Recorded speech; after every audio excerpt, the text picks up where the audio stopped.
Hi, everybody. We are live. Welcome back. This is Isolation Inspiration. And today we're with Florence from Classic Professional Organising. And she's going to tell us how to better organise our day. Florence, a little bit ironic, we're a little bit late, but there we are. We'll put that one behind us. Technical difficulties, not Florence's fault. Florence, good morning. How are you? Good morning. How are you doing? Yeah, good. Thank you. So tell us a little bit about your business, who you are and what you're doing. My business, as Ken introduced me, is called Classic Professional Organizing. And I am the owner and also the professional organizer. Now, you help people get organized, don't you, Florence? The idea is that if you work in a bit of a mess, then you can come along and help us kind of put a bit of structure into that and take away the mess. Is that right? That's correct. Okay. And how does that work? Run us through it. It depends. I work with different clients. If it's a business owner, they might have an office and they're full of paperwork and they find it difficult to find documents they're looking for, or things expire and they need kind of help to have a proper filing system whereby when they need a certain document, they can easily find it. Yeah. And is that sometimes now, are you digitizing that? Is that going over to digital more now, Florence? Yes, mainly now everything digitalized. We still have some clients who are old school. We still have, they hard copy files. So whichever way we can help the client, if it's digital or if it's hard copies, we work with the client. Yeah, we kind of went, we tried to go paperless some years ago. And then we realized that we couldn't go paperless. So we have paperless, if you know what I mean. So we still need hard copy documents. Sometimes people like to browse particulars and the like in agency. But we have limited the amount of paper-based, and digitizing is a revelation if you haven't done it, isn't it? I would really recommend. Florence will talk to you about systems and how to professionalize it. But there are so many tools now that can help you do that, aren't there? That's correct. Okay, so as a business owner, how does it usually work? Would you come in and kind of go through a time and motion study on us and then recommend directions? How would it work? Yes, I would come in and offer a free consultation. I don't normally charge, and see what the problem is. And depending on the problem, I would advise what systems we can implement or processes. Some clients may prefer to do it themselves. Others may call me in to actually do the work. Yeah. So in terms of that, can you run us through some examples of situations you've had and what you've done and how you've helped people? I'll start with business owners. There's a lady, she had just started a business and she had everything all over the place. So she kind of called me in and took me through her business. Say, I've just started. I need to have a system whereby I record everything. If I have a session with my clients, I want to have somewhere central where I can find all the information. So I had to set in systems for her whereby from the outset, when she receives the client, what she needs to do, where she needs to save the relevant document or whatever document she's used. That involved creating different filing systems from the outset. When the client comes in, when they give you their personal information, where do you record it? Straight on the database. And after you provide the service, they might need some sort of an invoice. So from the time when you send out the invoice and then we will receive payment, you need to record everything. And then record the details of the invoice you've sent out. And when you receive payment, record that. But the invoices might come in different ways. These days, they email the invoice, or it can come depending on the system the company is using. So whichever way, it's just to make sure that you have a home for all the documents you're using with that particular client from the outset to the end when the client pays you. So that at the end of the financial year, you can be able to release those documents to your accountant without hassle. Yeah, and presumably you end up training them in a little bit of GDPR as well, because obviously when you've got all that information, I imagine a lot of them aren't really understanding the relevancy of that. Boring as it is, it's a necessary evil these days, isn't it? It is very important, especially with personal information, how you handle that. Emails, when somebody gives you personal information, is key. It has to be kept confidential. Not only the information they give you, how you use it in the office. Yeah. How do you store it? Because you might have different clients coming in your office. If you leave paperwork for another client who came in before that client, they might see the information. So it's important to make sure when you've seen one client, you store or you file the information away. Nothing should be left hanging, just in case another person comes in the office and they have access to emails, names of the previous client you saw. So it's important to keep that in mind. Definitely. And I imagine that there are recurring themes here as well. What do we all do badly and what could we all do better with? I wouldn't say there's anything people do badly, but I guess it's what's the word to use? From the outset, when you're setting a business up, or if you've been in business for a long time, you can decide, what do I want to get out of this business? So it could be one clients, but it's not only the clients that make that business happen. It starts with you, your environment. What does your environment say about you? You need to show that some kind of excellence around you. That's why people are drawn to you before they speak to you about your services. They look at your business. They speak, they see how you do things. Can I call you in 5 minutes and I ask you, can you give me a quote about this service? Are you ready to tell me? Do you know where that information is? So before obviously you get to the clients, you need to start with yourself. Set yourself for that business. Present that image to that client, what you're giving. This is where organizing yourself and organizing your environment comes in. So you set up systems around you, yourself. And if you got employees, you go through that with your employees. Talk about excellency. We need to be organized. We need to have everything in order. And when you set that up and inform your employees, if you got employees on board, everything will be it will be easy, very easy. So the next stage is basically have a home for everything. So when clients come in or when clients call you, you're good to go. Yeah, absolutely. I think it's important. And I think what you say comes down to core values as well of the company. You know, when people ask you what you're about, you should know how the company sees itself. Otherwise, each employee could give a different answer. That's right. So for us, we have an inherent set of core values, which everybody knows and is kind of embedded to, and they know what we're about. And I think so many businesses don't. You know, if you say, what are you about? They don't actually have an answer. And I also think you're right about kind of, you know, that common thread of, do you have access to that information? Nobody likes vague, right? Nobody likes it when they call and say, how much is this? Or how do you charge for that? Nobody likes that. It feels dodgy. It feels uncomfortable. And having access to that information is critical in getting that message across as a small business particularly, isn't it? And I find small businesses do struggle with this because they've got a million things to do. That's right. But what they don't realize is that by spending some time with someone like you, they could actually have more time to do those things, not less time. And I think sometimes you have to contribute a little bit of your day.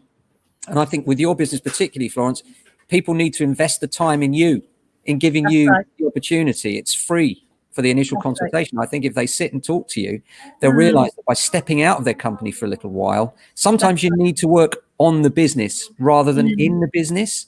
That's and I correct. think that's where you come in. Is like you've got to step out and try and almost put yourself in the customer position, haven't you? And say, right, I'm now a customer of this business. You know, what do I expect from you? How quickly can I obtain information? How clearly and concisely can you tell me about what your product is and how your offering is? And these things, I think, come from someone like yourself coming along and being critical in a kind of kind way. But it's important that we get that criticism from a third party, not connected with a company.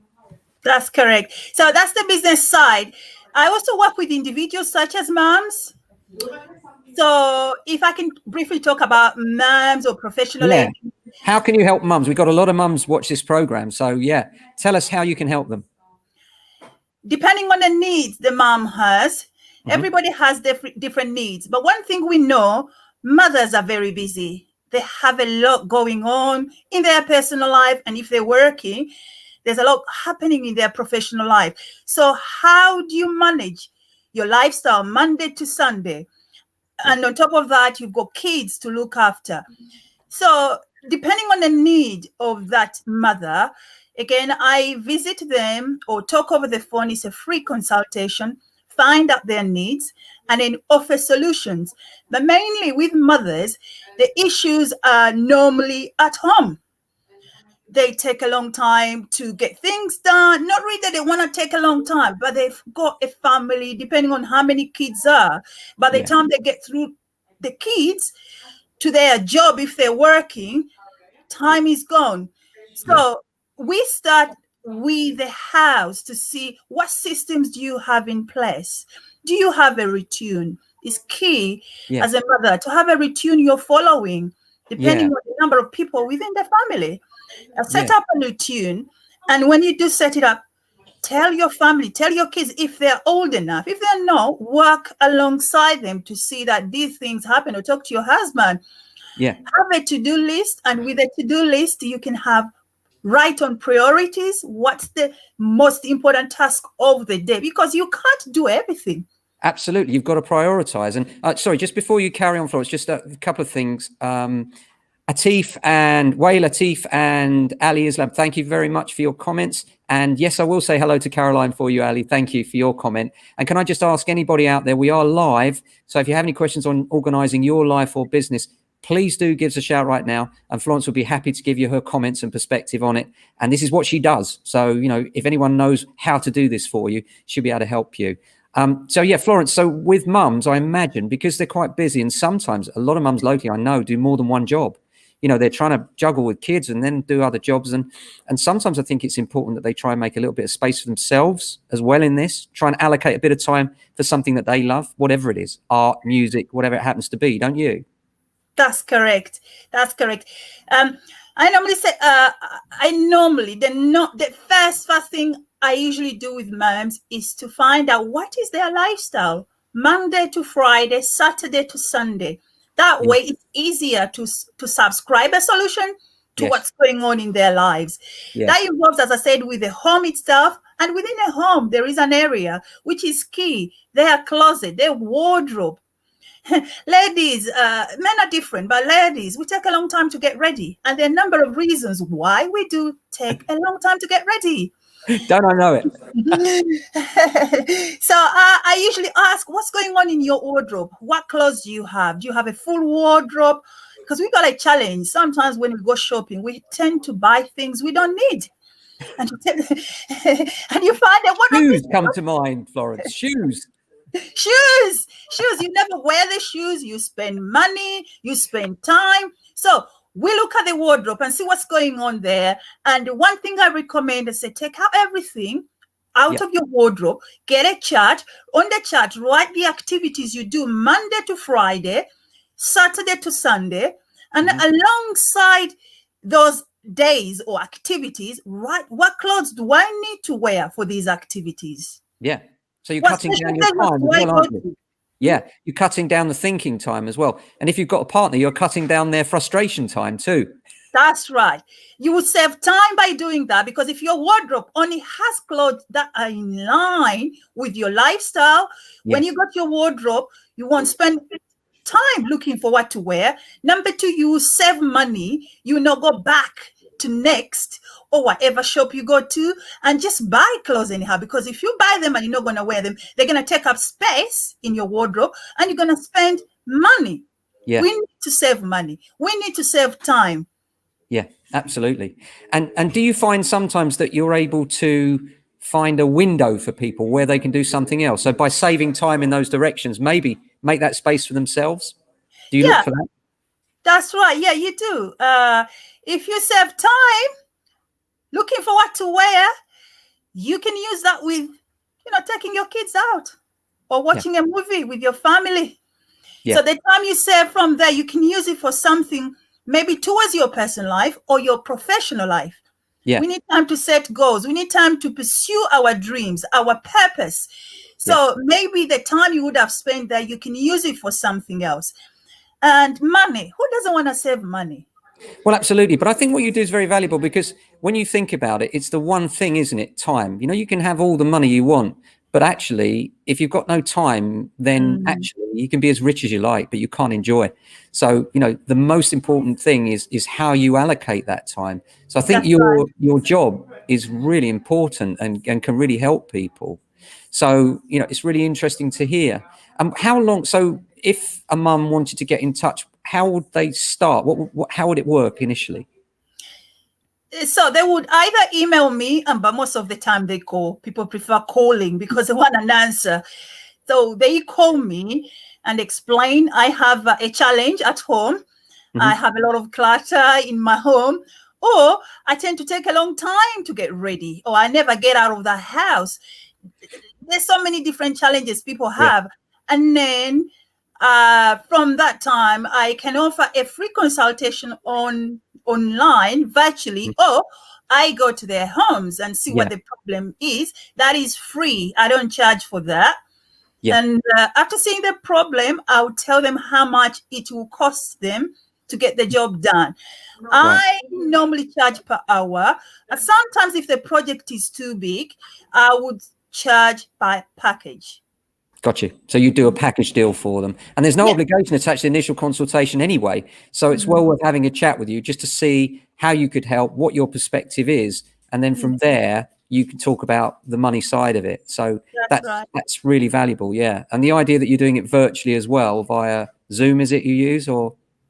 Yeah, in these days, yes, Zoom. Yeah, that'd be valuable for people, because obviously, in these COVID times, some people won't want the visit. Though I've no doubt with your organisation skills, you turn up with full PPE when you do go around. That's right. Yeah, I do. The last project we did, obviously, it was more virtual one. We are yet to resume the live, obviously live, when I say bookings. Yeah. Possibly next month. So what I've been doing now, I've been offering free virtual consultations to anybody who needs a consultation. Fantastic. Well, I hope you get a lot of calls from this as well, Florence. We've had a question coming, a really interesting one from Aminat. And she said, what 5 tips can you give to a working mother with 2 children? Okay. Number 1, I would say, thank you so much, Aminat. But the first thing I would say, you got to believe that you can do it. You can change this. You have the ability to be able to get organized and enjoy your life. Your mindset is key, because sometimes we've got a lot going on. We're like, can I go through it? I can't wait for these kids to grow up. I'm tired of this. You need to set your mind, first thing, to know that you're capable, you can do it. Number 2, look at your lifestyle, sit down, write down everything on a to-do list or whichever way you want, and see what is important on each day. That if I do this task, it will bring results in my life for my family. So your priorities, look out for your priorities. Yeah, that's a really good tip. That's number 2. Number 3, make sure your priorities are in line with your goals. What goals do you have as a mother? What goals do you have for your family? Where do you see yourself? And if you already know that and it's documented somewhere, either on your iPad, line your priorities with your goals. Yeah.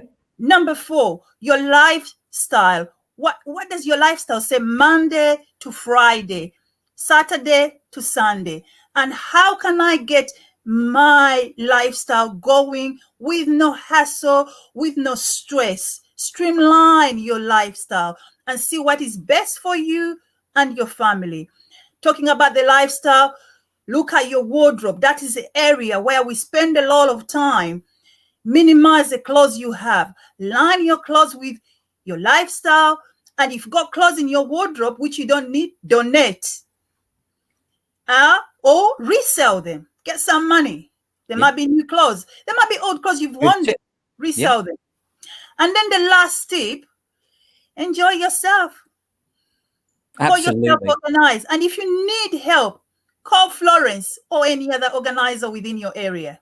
Lovely. Well said, Florence. That's fantastic. I think you've said a lot there. And one of the things that always comes across to me is that if you don't know where you're going, then you'll probably never get there. So, That's you know, correct. to actually think about it with a goal set in mind, you know, I want to achieve this. I want to, you know, do something for myself perhaps. And I personally, I think that, you know, when you've got such a busy life as a working mum has of 2 children, I still think that it's important that you actually try and allocate, even if it's an hour, some time for yourself at some point to do something you enjoy or something you've always wanted to do to keep you sane and keep your life in balance. And maybe target yourself with a few things as well. So I entirely agree. Fantastic. So in terms of the viewers today, Florence, we normally ask if there's any special deal that you can offer for anyone watching today. What can you offer them today? Number 1 is a free consultation I spoke about. Don't get any cheaper than that. I beg your pardon? It doesn't get any cheaper than that. Yes. Number 2, 40% off my usual charge. Wow. I normally charge £35 per hour, but at the moment I've got an offer going, £21 for anybody watching per hour, no matter what area of your life you want to be organized. If it's your office or if it's your home, £21. Amazing. Per hour. That's fantastic. And I got that offer going for the next 2 months for any viewers. Amazing. That's fantastic. So anyone watching, mention this show for a 40% discount. Remember, the consultation's free anyway. Florence is fantastic. She can help you organize your life. And we all need a bit of that, don't we? Florence, thank you so much for coming on the show. You are an inspiration. Thank you.